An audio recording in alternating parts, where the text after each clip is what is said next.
Nuclear theory explains reactions that happen inside atomic nuclei. Such reactions usually release energy and change the structure of matter itself.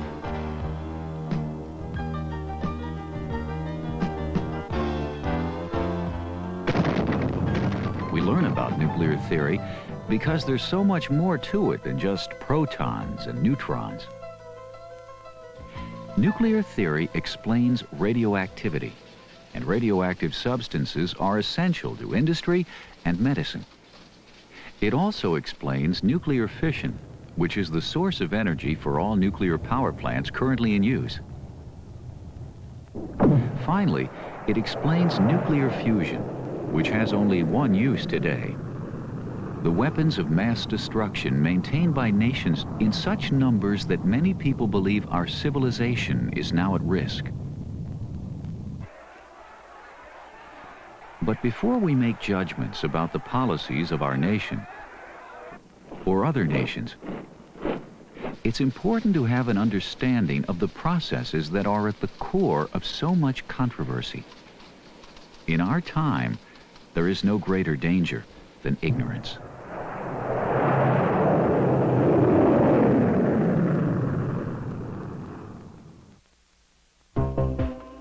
Atoms are made up of three basic particles: protons and neutrons comprise the interior, called the nucleus. A third type of particle, electrons, orbit the nucleus at an enormous speed. The different particles that make up an atom are attracted to one another. This attraction is what holds the atom together and makes it strong. But occasionally the structure of an atom's nucleus changes. The three most common processes resulting from a change in nuclear structure are radioactivity, fission, and fusion. Most people are familiar with radioactivity because most of us have been exposed to X-rays. At this hospital cancer center, X-rays play an important role in both the diagnosis and treatment of cancer. This device takes X-ray photographs of patients who are preparing for cancer therapy. The photos are used to control the work of this laser-guided linear accelerator, which kills cancerous tumors with its powerful beam of high-energy X-rays. Both machines generate radioactivity only when it is needed. If the power is switched off, the X-rays disappear. Unlike the accelerator, naturally occurring radioactive substances are on all the time. This kind of radioactivity usually occurs in very heavy atoms. Nuclear particles escape and fly out in all directions. Most man-made and natural radiation comes from isotopes. An element with isotopes has at least two variations in the way its atomic nuclei are organized. One of them will have more neutrons. Therefore, its mass number will be larger. Even though they have different mass numbers, these isotopes are still the same substance. The only difference is that many isotopes are radioactive. When a nucleus gives off particles, the atom is actually changing from one substance to another in a process called radioactive decay. Over a period of millions of years, this isotope of uranium decays into lead. Radioactive isotopes decay at such predictable rates that we can put them to work for us. Here in New Mexico, archaeologists depend upon radioactive decay because it gives them a highly accurate clock they use to determine the age of their discoveries. Workers at this site have unearthed logs that were part of an ancient dwelling. All living things store two isotopes of carbon throughout their lives, carbon-12 and carbon-14, which is radioactive. After an organism dies, it no longer absorbs carbon-14, and the isotope begins to decay. Laboratory analysis of the logs can determine the amount of carbon-14 left in the sample, and therefore, when the logs were originally cut. The results of these tests indicate they were cut at about 1100 AD, plus or minus 70 years. The yardstick scientists use to measure radioactive decay is called a half-life. An isotope's half-life is the time it takes for 1/2 of its atoms to decay. Carbon-14's half-life is relatively short. But other isotopes with longer half-lives are used to date discoveries as old as 50 million years,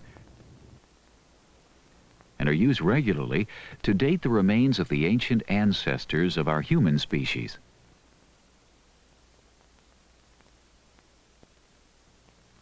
We should never forget that some radioactive substances can be dangerous.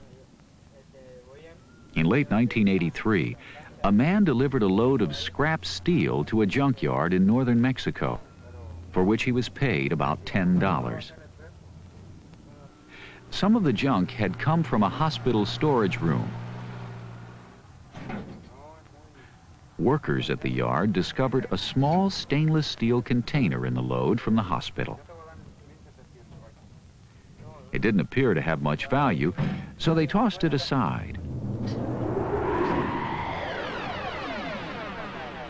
The container was filled with tiny metal pellets, which spilled out and spread throughout the junkyard. Later, scrap steel from the yard was melted down at several Mexican foundries and reformed into table legs, steel ingots, and girders.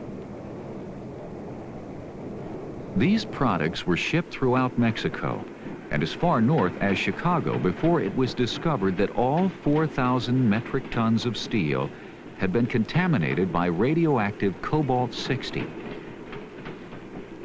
The pellets were the radioactive core from a 20-year-old cancer therapy machine. 30 pellets emitted enough radiation to kill a man. But thanks to sensitive radiation detection equipment in the United States, the accident was discovered before anyone outside the area was harmed.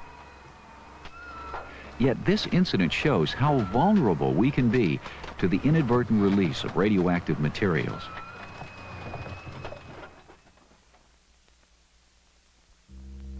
Nuclear fission is commonly known as splitting the atom.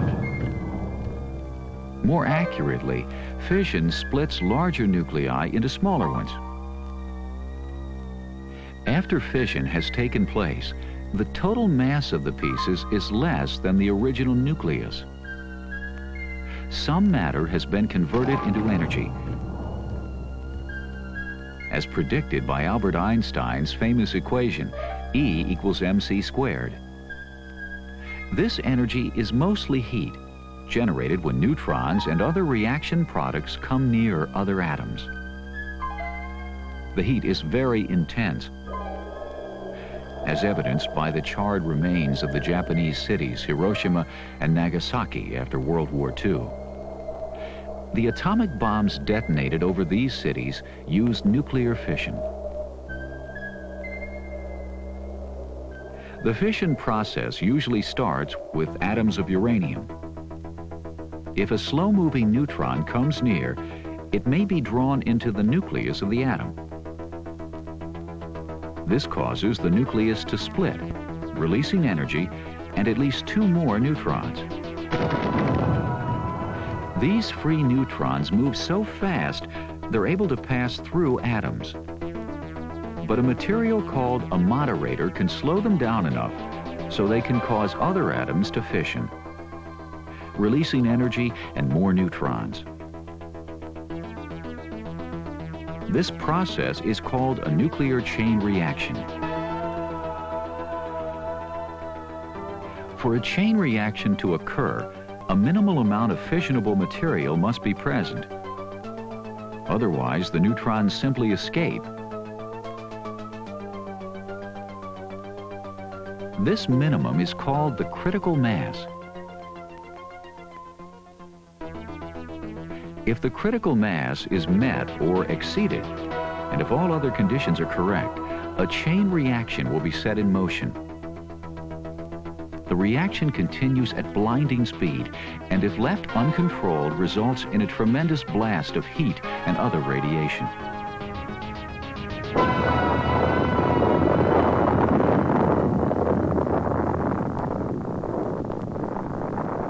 It is very difficult to make a fission bomb. It is far easier to control the reaction and release the energy very slowly.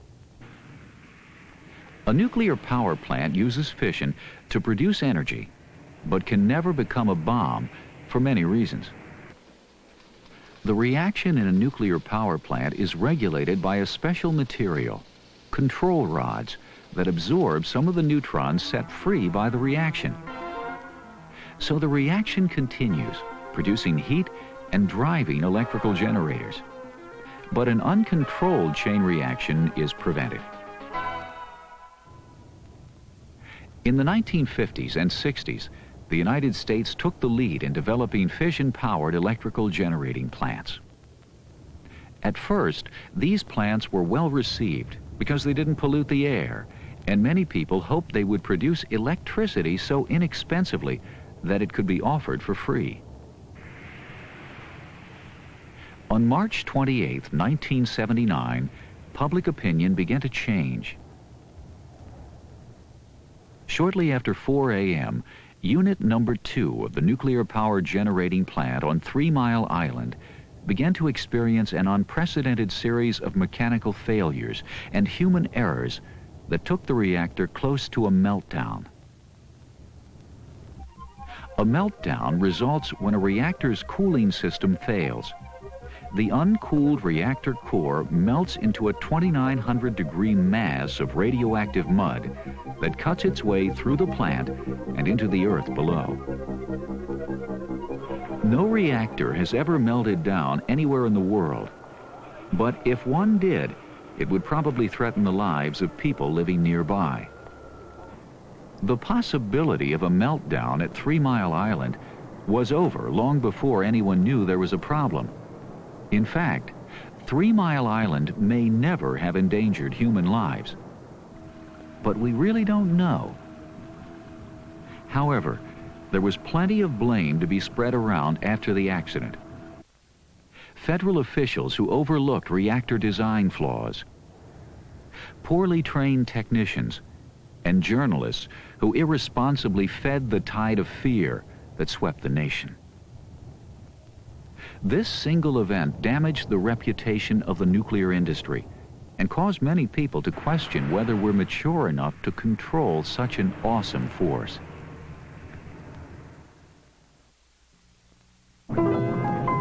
Nuclear fusion provides another method for releasing energy by changing the structure of atomic nuclei. At its simplest level, nuclear fusion is the joining together of hydrogen isotopes to create a single atom of helium. Before fusion can occur, the hydrogen atoms must be heated to a temperature near 100 million degrees Celsius. At this extreme temperature, the hydrogen atoms become unstable, and their electrons are no longer held in orbit. Nuclei like these, stripped of their electrons, are called a plasma. The heat makes the nuclei very energetic, causing them to fuse together into a single nucleus. The reaction releases energy, mostly heat, which is intense enough to cause other nuclei to fuse. The result can be a 100 million degree fireball, against which there is little, if any, protection. A fusion reaction out of control results in a thermonuclear bomb, commonly known as a hydrogen bomb. Scientists who wish to control fusion must cope with its enormous heat. Also, plasma is a very difficult substance to work with. Some researchers are surrounding plasmas with a strong positive magnetic field Since free nuclei are also positively charged, the magnets will confine them, even at fusion temperatures. They hope to use this technology as a cornerstone for a fusion reactor that will generate electricity. Another difficult problem is getting the temperature high enough for fusion to start. Once underway, the reaction creates its own heat. Scientists at Lawrence Livermore National Laboratory are experimenting with one possible solution: the world's most powerful laser, which when completed will be used to ignite microscopic particles of fusion fuel. The problems confronting scientists today are immense, and there is little hope of having a working fusion reactor completed in this century. Such reactors could offer great benefits, especially since the only fuel they'll need is seawater. But they might also present a significant radiation hazard. It will be years before we have all the answers. Even without fusion reactors, nuclear fusion as the driving force behind the world's arsenal of nuclear weapons has become a major source of fear and controversy. Many people think these weapons serve a useful purpose and actually prevent war. They believe that nations will be so afraid of the possible effects of a nuclear war, they'll avoid any war at all costs. This theory is called deterrence, or MAD, for mutual assured destruction.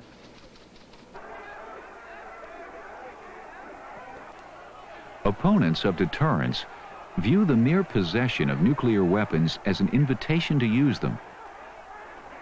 They fear that temptation and greed will win out over good sense. In recent years, a new weapons strategy has evolved that promises to generate at least as much controversy as deterrence. This is the so-called Star Wars defense. Proponents of these weapons want to build defensive missiles and satellites that could destroy an enemy's missiles long before any nuclear warheads are released. If we manage to show that shields are more effective than swords, then both sides are apt to get more shields, and that will contribute to stability. Dr. Edward Teller, physicist, worked on the original atomic and hydrogen bomb projects in the United States. Currently, he is Director Emeritus of Lawrence Livermore National Laboratory in California.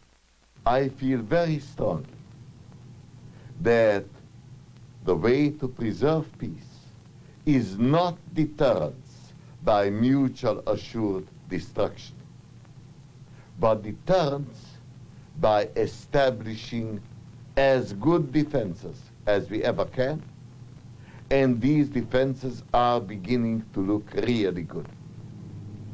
Strangely enough, the people who opposed the hydrogen bomb because it was too terrible now oppose the defensive weapons because they are not terrible enough.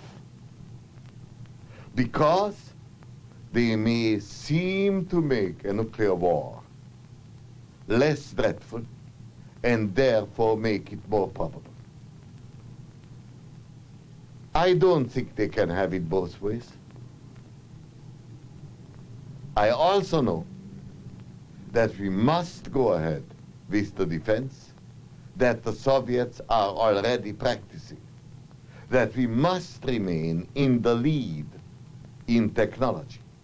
A lot has been said about defending ourselves against missiles, protecting ourselves, but this is not a way out of the armaments race.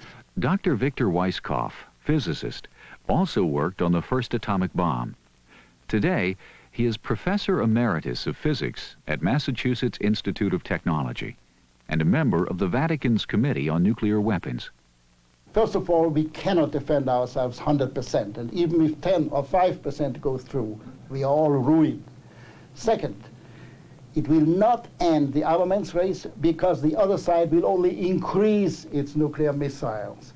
and will introduce countermeasures against defense, which are very easy and usually cheaper than the defense itself. The only way to avoid this catastrophe is to have a new attitude. We must recognize that it is impossible to change the Soviet regime by force or by threat of force. On the other hand, it is also impossible for the Soviets to make the West communist. We must negotiate to reduce the number of nuclear weapons in a fair way. We could even start unilaterally to reduce our own strategic weapons by 10 or 20%. We would not be less safe. Finally, we must introduce an effective crisis management. We should automatically get together with the other side in case of a serious crisis, before any action is taken.